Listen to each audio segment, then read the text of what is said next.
હું સુરેશ પરમાર, ગામ કરોદરામાં best value chemical company આવેલી છે.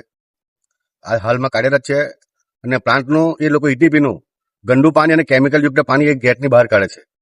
પોતે જે દિવાલ બનાવે છે, દિવાલ પહોંચીને એક ગટર લાઈન બને છે અને ત્યાં પાણી કેમિકલયુક્ત પાણી, જેના સેમ્પલ એક સોલ્વન્ટ વાળું પાણી છે, પોતે ઈટીપીનું પાણી છે અને પોતે કબૂલ કરે છે. અને ગઈકાલે અમે રજૂઆત કરી, પરંતુ કોઈ યોગ્ય જવાબ ના મળતો. ત્યાર પછી અમે જીપીસીસીમાં વાઘમસિંહ સાહેબ અને જીપીસીસીના સાહેબોને લાગતા વળગતા સાહેબોને ફોન કરીને રૂબરૂ બોલાવ્યા. એ લોકોએ સેમ્પલ લીધા. અહીંયા સોલ્વન્ટનું સેમ્પલ આવ્યું છે અને ખરેખર કેમિકલયુક્ત પાણી કાઢે છે. એ ખરેખર બહુ નુકસાનકારક છે. પરંતુ એક વરસાદનો ફાયદો ઉઠાવીને આ લોકો કેમિકલયુક્ત પાણી કાઢ્યા પછી પણ એક સાદું પાણી જોરમાં કાઢી અને એ કેમિકલને એ સગે વગે કરવાનું ખરેખર કાવતરું કર્યું હતું. પણ આજે એ લોકો લંગે હાથે પકડાયા છે.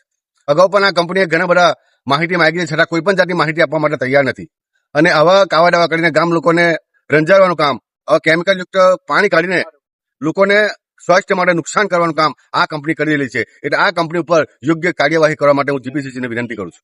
મારું નામ યોગેશભાઈ કનુભાઈ ગોહિલ, ગામ કરોડરા.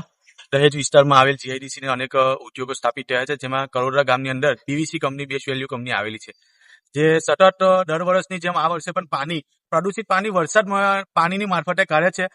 જાગૃત નાગરિક જેઓ અહીંયાથી કોઈ કંપનીમાં કામ અર્થે જતા હોય તેમને જોયું હતું આ પાણી, તો તેમને મતલબ કે કંપનીના ગેટ ઉપર આવીને જાણ કરી હતી એચઆરને.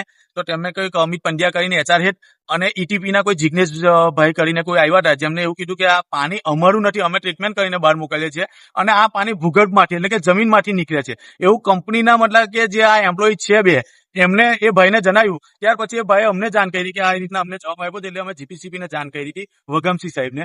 વઘમસિંહ સાહેબે આજે જે કંઈ કાર્યવાહી કરવાની હતી તે કરી. અગાઉ પણ આ કંપનીને 2 ગ્રામ પંચાયત દ્વારા નોટિસ આપવામાં આવી છે, સ્થળ નિરીક્ષણ કરીને જીપીસીબીએ પર કાર્યવાહી કરેલી છે કે તમારે વરસાદી પાણી સાથે કેમિકલયુક્ત પાણી કરવું નહીં. તેમ છતાંય અત્યારે 3 દિવસથી સતત સોલ્ટવન વાળું કાળું કલરનું પાણી કાઢેલું હતું, જે અમે જીપીસીબીને જાણ કરી. તો આ લોકોએ સગે વગે કરવા માટે રાતે સુપર શક્કર બોલાવીને પાણી ખેંચાવીને કાચ મારફતે જીસીબી દ્વારા સાફ સફાઈ કરીને આગળની તરફે બધું પાણી છોડી મૂકવામાં આવ્યું છે. અને જે નવું પાણી છે તે એમને કંપનીમાંથી નવું પાણી છોડ્યું. પરંતુ જે મતલબ કે હાલ જે મતલબ કે પુરાવા હતા અને તથ્ય હતા ત્યાં આગળ જે સોલ્ટવનના જે ફોગ જેવું થઈ ગયું છે જમીનમાં, જે મતલબ કે ઘાસચારા ઉપર જે બધું જામી ગયું છે, તેને રાતોરાત જીસીબી દ્વારા ખોદકામ કરીને જાણે કે નવી માટીનું અહીંયા વાવેતર કરવાનું કોઈ અનાજનું, એ ટાઈપનું આ કંપનીએ પુરાવા નષ્ટ કરવા માટે રાતોરાત આ કામ કરેલું છે, જેના તમામ પ્રકારના વિડીયો અમારી પાસે છે. જીમેપ કેમેરાવાળા સતત 3 દિવસથી જે પાણી છોડવામાં આવ્યું હતું તેના પણ અમારી પાસે પુરાવા છે.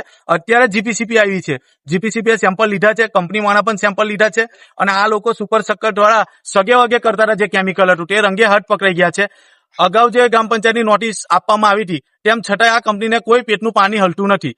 આ જયારે ડ્રેનેજ બનાવી ત્યારે થોડા સમય પહેલા જ આ ડ્રેનેજને બંધ કરાવવામાં આવી હતી એક ખેડૂત દ્વારા, છતાંય મતલબ કે આજે ફરી એકવાર એ ડ્રેનેજને પુનરાવર્તન કામ કરીને અત્યારે એ જ ડ્રેનેજ મારફતે તેમને પાણી કાઢેલું છે. એટલે અમે જીપીસીબીને જાણ કરી છે, યોગ્ય પગલાં લે અને આ કંપનીને જે કંઈક મતલબ કે કાયદાકીય અને વહીવટી તંત્રને પણ જાણ કરી છે, એટલે જે કંઈ કાર્યવાહી કરવાની થાય એ કાર્યવાહી કરવામાં આવે.